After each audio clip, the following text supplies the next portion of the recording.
Hello, hello, hello. Where is he, the Ukrainian guy?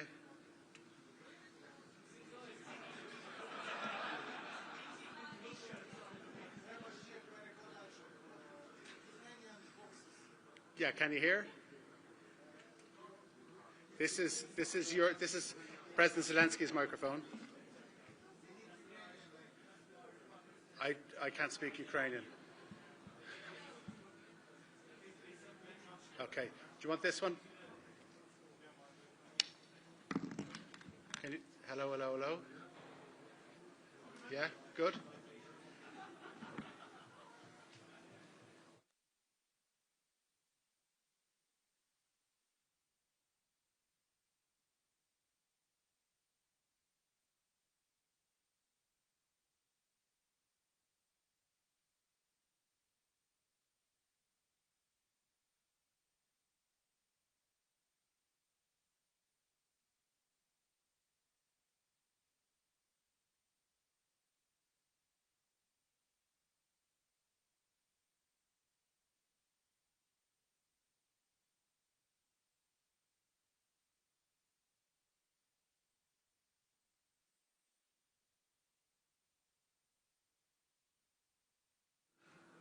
Is the mic on now? Oh yeah, the mic's on now.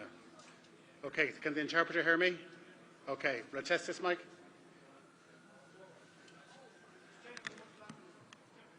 Can the interpreter hear me? Okay.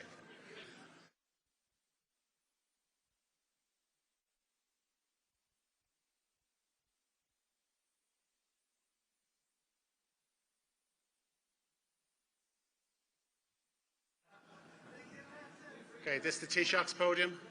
Everybody here? Yeah? Can the Ukrainian media hear? Yeah?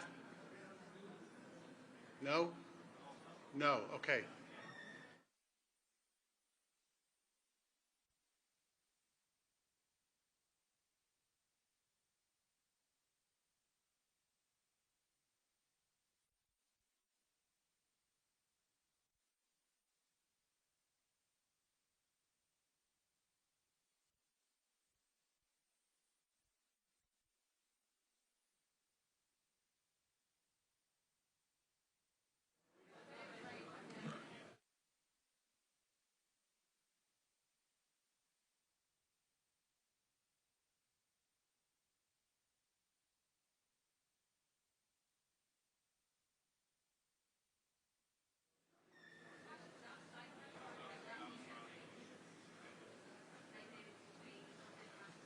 Okay, this is the Taoiseach's mic.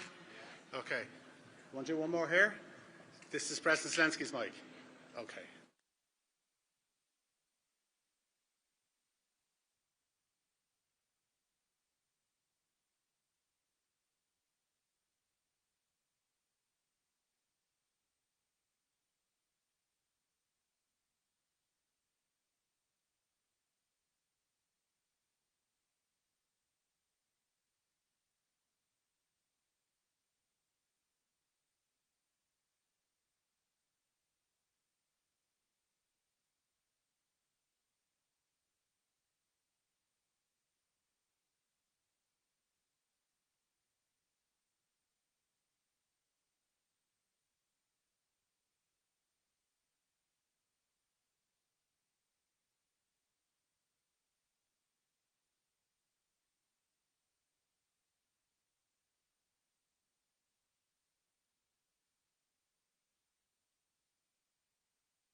Good afternoon. It is my great honour to welcome President Zelensky to government buildings today on this, his first official visit to Ireland, and indeed the first visit of any Ukrainian president to Ireland since we established diplomatic relations in 1991. Vladimir Céad Míle Fáilte wrote, Tommy Fiorvuchtit Asocht Tacht. 100,000 welcomes. We are very grateful to you for coming to visit us today. I would also like to extend a very warm welcome to the First Lady of Ukraine, Olena Zelenska. Olena is currently enjoying a visit to Trinity College, and I want to highlight the work that she is doing to promote educational links between our third-level institutions.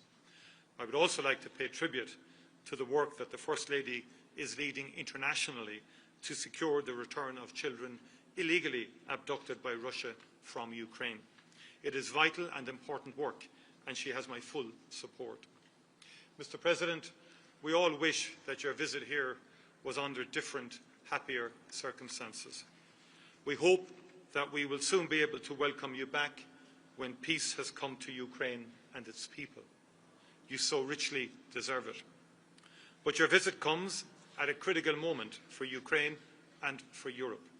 And your decision to visit today underlines to me the value you place in the friendship between Ukraine and Ireland. Ours is a relationship built on shared values, freedom, democracy, the right of all states to determine their own future, values that the people of Ukraine have sacrificed so much to defend and to protect. The brutal and illegal war that Russia has waged on Ukraine and that it continues to prosecute has brought devastation and destruction to people, to communities and infrastructure in Ukraine. President Putin has shown a complete indifference to the value of human life and to international laws and norms. Even as efforts to bring the war to an end advance, he seeks to gain advantage at the negotiating table by intensifying Russia's relentless onslaught on the front line and on Ukrainian cities and infrastructure. He must never be allowed to succeed. Ireland is a small country, and like all small countries, we rely on the rule of international law for our security and safety. We believe in the principles of the United Nations Charter, in the sovereign equality of all states, and in the obligation on members of the United Nations not to use or to threaten the use of force against the territorial integrity or political independence of any state.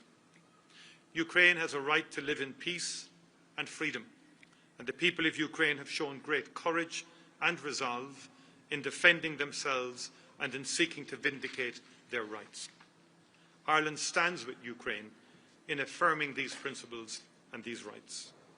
It is shocking that the people of Ukraine are subject to nightly onslaughts of Russian missiles and drones.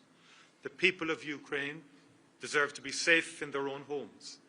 Their children deserve to sleep safely in their own beds. Ireland will continue to support the people of Ukraine for as long as it takes. To date, Ireland has provided over €340 million in financial support to Ukraine, including over €170 million in humanitarian supports and €166 million in non-lethal military assistance. And today I am pleased to announce that we will provide a further €100 million in funding for non-lethal military assistance and another €25 million to help Ukraine support its energy system. Russia is deliberately and cynically targeting energy plants and infrastructure in Ukraine, knowing how difficult winter can be and hoping to weaken the resolve and morale of the Ukrainian people. We are making our contribution to help to ensure that Putin does not win. We have in addition also, of course, invested significantly in providing a safe haven for Ukrainians who have sought refuge from the war in Ireland. In our meeting today, the President and I discussed how much we both value the strong and positive relations between our countries. We are both committed to seeing them continue to strengthen and to grow in coming years. The focus for now must be on how Ireland can help Ukraine defend itself and its people. But peace will come to Ukraine, I profoundly hope that day will be soon, and Ireland will be ready to work with Ukraine and our international partners to help underpin that peace and to support Ukraine in its journey of recovery and reconstruction. Today we signed the 2030 roadmap on the Ireland-Ukraine partnership, an agreement to strengthen our bilateral relations, including in areas such as cyber resilience, educational cooperation, including between universities and technical institutes, and culture. We're also both focused on how we can further strengthen economic ties between us, including business-to-business, trade and investment programmes. After our meeting here, we will both attend the inaugural meeting of the Ireland-Ukraine Economic Forum, a chance for businesses here to hear directly from the President on economic opportunities for trade and investment in Ukraine. Ireland believes that one of the most important guarantees of Ukraine's future security is its membership of the European Union. Ukraine is part of our European family. It shares the same values. It belongs in the European Union. We will continue to work, including when we hold the EU presidency next year, to advance negotiations on its membership as much as we can. The people of Ukraine are working extremely hard to achieve their EU ambitions, and they deserve our backing. EU membership transformed our country and underpins our prosperity, and we want the same for our Ukrainian friends. Finally, I took the opportunity of today's meeting to thank the President for the immense contribution that the Ukrainian people who have sought refuge in Ireland have made to communities up and down our country. Thousands of Ukrainians have come to Ireland since Russia's full-scale invasion. Some have returned home, some have stayed. They have been welcomed into the homes and hearts of Irish people, and they have become a part of the rich tapestry that is today's Ireland. When we attend the Ireland-Ukraine Economic Forum, among the businesses we will meet will be Ukrainian-led and owned enterprises that have been set up here by people fleeing the war. Ukrainians at home and abroad have shown themselves to be immensely resilient, innovative and creative, qualities that I like to think we recognise and share. President Zelensky, as a country with a long history of migration of our own, as a people that at times in our history have known conflict and have sought refuge and opportunity abroad, as a people who have seen peace come and our country transformed, know that for as long as Ukraine needs our help and support, Ireland will be there for you. Your struggle is our struggle. Your success will be our success.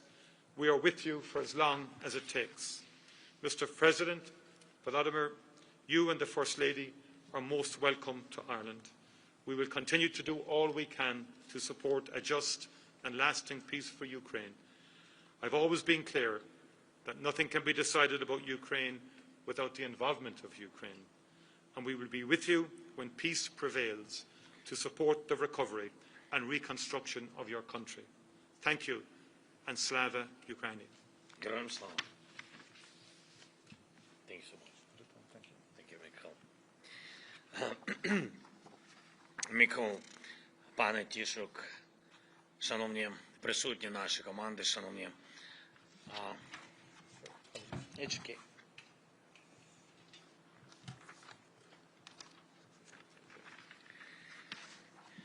шановні журналісти,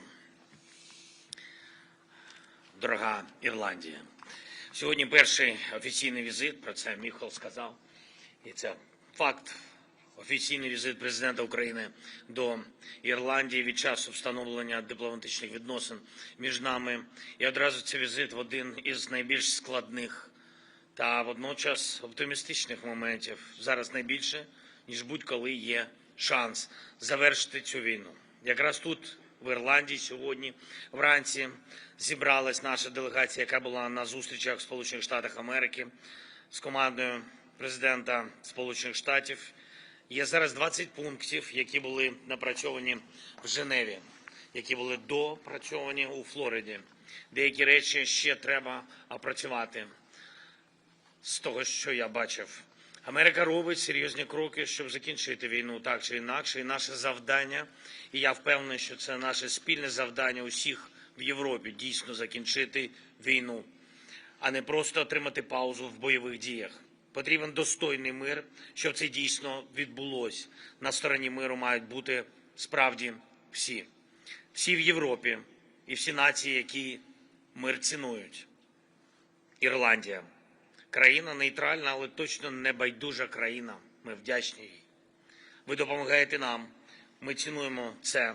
Ми дуже це цінуємо. І вплив Ірландії дійсно має значення, бо це вплив великої, глобальної спільноти. І хай цей ваш вплив завжди працює саме так, як буде справедливо. Сьогодні я поінформував і Міхола, і його команду про перемовини, про наявні наші перспективи. Я дякую за підтримку. Сьогодні також ми детально обговорили весь двосторонній порядок денний. Це стосується нашої стійкості, є допомога від Ірландії енергетична, також пакет гуманітарної підтримки. Ми дуже вдячні за все це. Ми затвердили дорожню карту партнерства між нашими країнами, Україною та Ірландією, щонайменше на наступні 5 років. Сподіваємось, що в цей період Україна вже стане членом Європейського Союзу. І ми вдячні вам за підтримку на цьому шляху.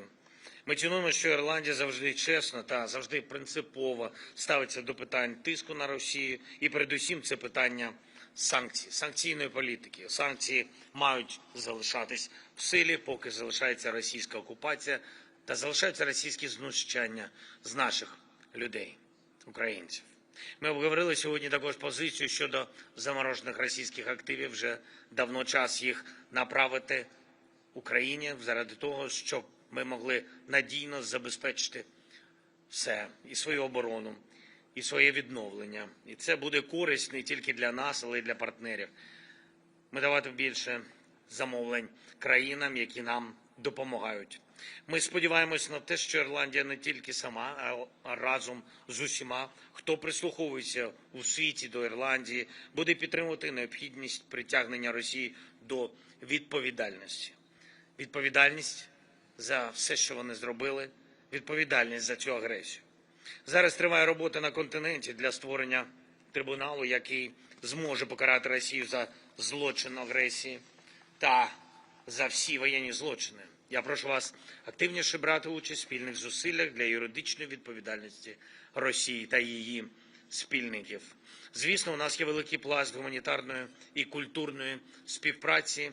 Зі мною в цьому візиті перша леді України Олена розширює коаліцію українських студій. Це буде глобальна коаліція. Ми запрошуємо Ірландію бути її частиною. Сьогодні приєднались 3 університети Ірландії до нашої коаліції українських студій. Ми вам вдячні за це. І, звісно, окремо я хочу подякувати і уряду Ірландії, всім, абсолютно всім громадам Ірландії, кожному ірландському дому, який прихистив наших людей. Це не просто. Це ж таки майже 4 роки повномасштабної війни, такого виклику. Але ми робимо все, щоб наші люди могли спокійно повернутися додому, в Україну миру. Ми працюємо заради цього. Я вірю, що ми можемо цього досягти. Я дуже хочу цього. Я дякую вам за повагу до наших людей, за повагу до України.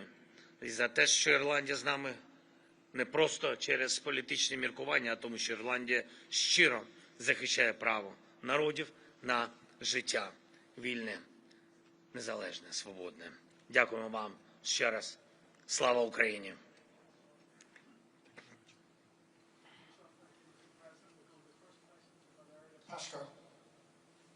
Валерія Пашко, Суспільне, паблік Broadcaster of Ukraine. Тож, пане президенте, перше запитання до вас. Ви вже згадали про 20 пунктів мирного плану. Я так розумію, саме з ними посланець Трампа, пан Вітков, зараз поїхав до Москви. Після цих перемовин у Росії з Путіним, які мають відбутися подальші кроки в цьому питанні? І чи буде до них залучена Європа, зокрема у тих пунктах, де без неї неможливо вести переговори, заморожені активи, а також членство в ЄС? And Mr. Prime Minister, for you, it's on Russian frozen assets. So do you see any possibilities of reaching the final agreement at the EU Council in December, given all the concerns concerns and demands which Belgium has expressed before. Thanks. Thank you so much, Michael. Дякую за запитання. Передусім, буде зустріч американської делегації в Росії. Ми будемо чекати відповідні від них сигнали. Вони хочуть звітувати одразу після їх зустрічі саме нам.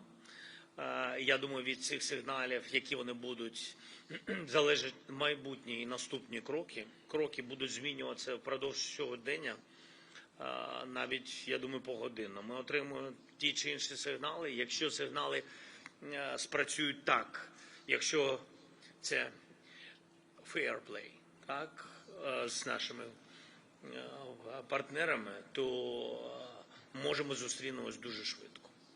Зустрінемось з американською делегацією. На якому рівні ми подивимось, в залежності знов-таки від сигналів. Якщо сигнали такі, які будуть давати можливість і шанс швидких і прийняття глобальних, але швидких рішень, то буде рівень вищий. Якщо все це ще діалог, бо, знаєте, діалогу дуже багато, а потрібні результати. Кожен день гинуть наші люди. При всій повазі до всіх націй світу. Хто нам допомагає, хто, на жаль, ні. Гинуть суто українці. І діалоги можна продовжувати, але це потрібен результат. Можна просто балакати, а можна все-таки досягти максимуму, щоб наблизити закінчення війни. Я готовий отримати всі сигнали, готовий на зустріч з президентом Трампом. Все залежить від сьогоднішніх розмов. Дякую. And could I say, first of all, I endorse that message very strongly. A peace settlement is required. A ceasefire is required. Too many people are dying in what is a terrible and horrific war. In relation to the immobilised assets, the Irish position is very clear. We support the utilisation of the immobilised assets to fund the reconstruction of Ukraine and to support Ukraine financially. We support the Commission's proposals in terms of a collateral loan on the back of these immobilised assets towards that objective of supporting Ukraine financially and also the reconstruction. The principle underpinning our position is that when the UN Charter is violated in such a brutal manner, when there is devastation of civilian infrastructure, energy infrastructure, of cities and so forth, there has to be a deterrence against such behaviour into the future. And in my view, the application of the immobilised assets represents both a deterrence to future activity. There has to be accountability, there has to be some responsibility on the aggressor who has wreaked such devastation on a country. Secondly, there's a very practical issue of the enormity of the reconstruction of Ukraine and the cost of that, and who's going to pay for that. It cannot just only be the European taxpayer. Europe did not start this war. Europe tried everything to prevent this war. European leaders, I witnessed their reports back to us when they pleaded with President Putin not to invade Ukraine. So that is our position. I hope that the December meeting will come to a conclusion. We fully respect the concerns of the Belgian government, fully respect, and these issues have to be ironed out, and it has to be a collective agreement across the European Union. And yes, it will be challenging to get that collective agreement, but Ireland's very clearly supportive of the Commission's position. Thank you. Next question to Paul Cunningham. Paul Cunningham from RT. Lasco prossimo di Irlandi, pane Presidente. If I can ask you first, you mentioned the need for a fair and decent peace plan.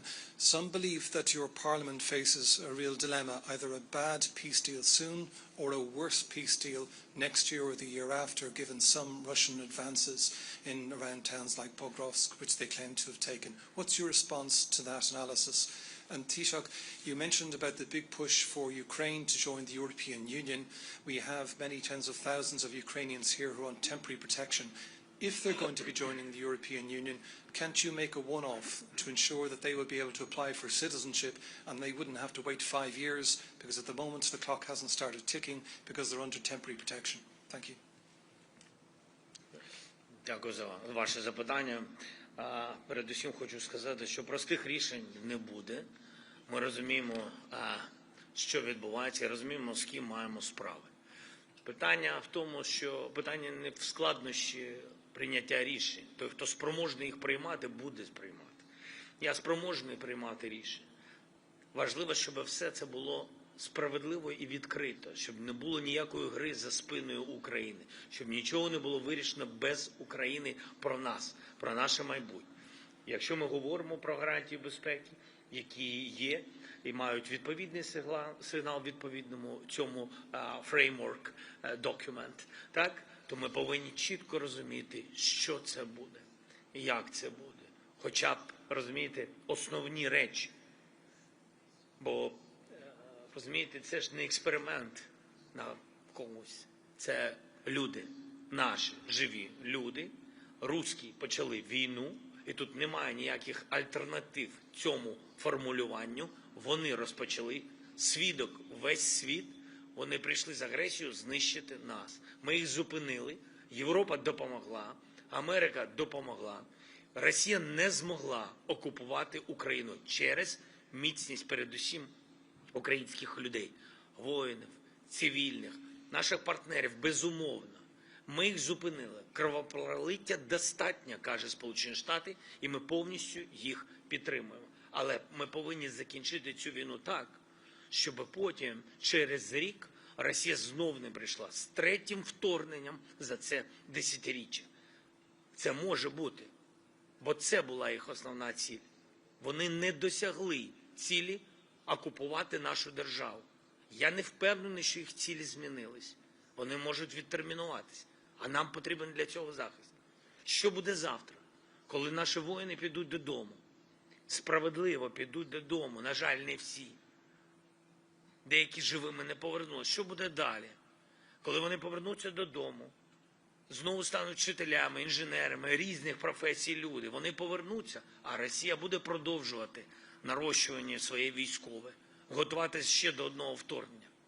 Хто може витримати це? У нас міцні люди, але при всій повазі, тому ми і хочемо визначеність. Ми вдячні Сполученим Штатам за те, що вони готові бути гарантерами цієї безпеки, але ми хочемо ці гарантії, хочемо розуміти це.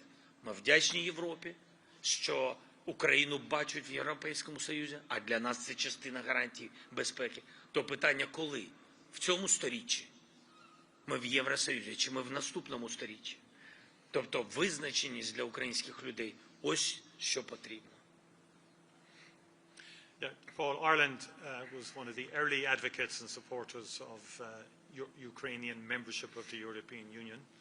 It is a critical part of the future security of Ukraine, but also as a country that has experienced a transformative impact of membership of the European Union, we believe the Ukrainian people deserve to experience similar transformative impact of being a member of the European Union, and that would give freedom of movement to all Ukrainians and all Europeans, which is a very basic principle of the Union. We don't contemplate advancing that in advance of membership, although what we're endeavouring to do when we assume the presidency of the European Union in the latter half of next year is to accelerate the enlargement agenda. That is one of the key objectives for the Irish presidency, to see can we get chapters negotiated. We've discussed that, and we'll be very proactive in that regard. We will continue to engage with the Ukrainian community in Ireland, and obviously we understand it's under the BOTP at the moment, the directive, but obviously we're going to have to work with the Ukrainian community who've been here for quite some time now. Since the war, many have come, many have gone back to Ukraine or elsewhere, and many are contributing in terms of work and in terms of setting up businesses as well. Okay, thank you. Jennifer from Bloomberg. Hi, President. A question for you. You said that the latest plan that emerged from the recent talks looks better. Can you give us some details of what's in it? And do you have plans to meet with US Envoy Steve Witkoff in the coming days? Дякую. So we spoke with Steve yesterday and with him and with all his team, and we spoke. I think I already answered on your question that we are waiting for the results in America-Russia negotiations, today's results, and I will react according to the results. If I feel that we can count on real, specific dialogue, not just words, with some result, we will meet, and he's very welcome to Ukraine. But I'm not sure that they are up on this way, this day, they're ready to come. But who knows? So I want to wait till today's evening. And what about the points? I'm not sure that I'm ready to share all the points of this plan, but I think that you saw a lot of things in media. But what can I say? I think that the most sensitive things and the most difficult questions, or questions with the challenges, is about territories.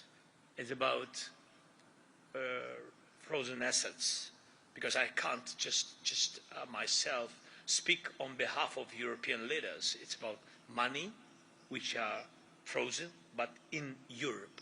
It's about common decision of Europeans. I can only have partnership and share my view of this and support, and they can support me, but I can't decide on behalf of leaders about the money which are in EU. And this is the third point I mentioned about security guarantees, and we count on strong security guarantees from the United States, both United States and Europe and some other leaders. And you know that the topic of coalition of the willings is we work with this. So these I think these three topics, the most sensitive and the most important, and I think that our teams will continue work on it. Thank you. Okay. Our final question from Louise Byrne. One more. Yeah. Thank you. President Zelensky, yourself and the Taoiseach both spoke about the number of Ukrainian people living in Ireland, and you said yourself it has not been easy. The Irish government recently reduced the number of guaranteed days that a Ukrainian refugee is in state accommodation. Are you concerned that that means that the support that the Irish government once had for Ukrainian refugees is not as strong as it was? And then Taoiseach, may I ask you, you've spoken at length about the supports that need to be put in place for Ukraine after the war. What does that look like from an Irish point of view, and will Ireland be sending peacekeepers to the Ukraine? Yeah. Okay, I go first now, will I? Please, Michael. Or do we want consistency? Okay. Could I, will I go? Yeah, please. First of all, we will continue to support Ukrainians in Ireland, and in respect of future support of Ukraine, in the event of a ceasefire or a peace settlement, yes, Ireland will be open to monitoring any ceasefire or indeed aspects of a peace settlement. We have long experience in the Lebanon, in Africa, in terms of peace monitoring, peacekeeping, and certainly we're all wishing for the end of the war, and Ireland is certainly open to contributing to peacekeeping and to peace monitoring in Ukraine. We are also obviously willing to help in reconstruction, and quite a number of Irish companies are operating within Ukraine, and particularly in the construction field. I think there's a lot that can be done there. We already provide a lot in terms of shelters for schools, school meals, and we provide supports in those areas, humanitarian supports and so on. And we're open again to doing, along with our European Union colleagues, to invest in a range of programs to support the reconstruction of Ukraine. Якщо можна, я відповім українською.